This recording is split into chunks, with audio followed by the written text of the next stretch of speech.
Hello gurus, ఎలా ఉన్నారు? Recent గా మా బ్యాచ్ అంతా కలిసి ఈవినింగ్ టైం కొత్తూరు వచ్చాం ఏదో తినడానికి. చూసారా, ఒక్కొక్కరు దగదగా మెరిచిపోతున్నారు ఎండ ప్రభావం అది.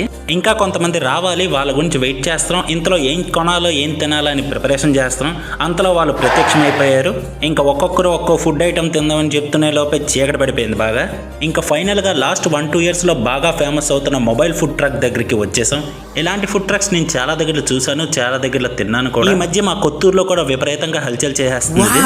ఇక్కడ రకరకాల బూరెలు, కక్కరాలు, బొబ్బట్లు, జున్ను వంటి స్వీట్ ఐటమ్స్ తో పాటుగా different types of veg biryanis, mushroom biryani కూడా అవైలబుల్ గా ఉంటుంది. వాటితో పాటుగా మజ్జిగ గారెలు, సాంబార్ గారెలు కూడా ఇక్కడ అవైలబుల్ గా ఉంటాయి. మేము ఇక్కడ ఫస్ట్ గా మష్రూమ్ బిర్యానీ చెప్పుకున్నాం. 4 ప్లేట్లు, ఈచ్ ప్లేట్ 40 రూపీస్ అంట. పార్సల్ అయితే 50 రూపీస్ అంట. ఇంకా వెంటనే ఏ మాత్రం ఆగకుండా సాంబార్ గారు చెప్పుకున్నాం. అది కూడా అదిరిపోయింది, ఒక పట్టు పట్టేసాం. మాకైతే మష్రూమ్ బిర్యానీ బాగా నచ్చింది, అందుకే ఇంకో 2 ప్లేట్లు చెప్పుకొని లాగించేసాం. ఫైనల్ గా మా బిల్ అయితే 400 అయింది టోటల్ గా. దాని తర్వాత 100 రూపీస్ థమ్స్ అప్ బాటిల్ తీసుకొని అందరం కలిసి తాగేసాం. ఈ ఫుడ్ మొత్తానికి స్పాన్సర్ అయినా ఈయనకి థ్యాంక్స్ చెప్పుకోవాలి మా తిరుపతి అన్నయ్య. సబ్స్క్రైబ్ చేయడం మర్చిపోకండి గురోస్.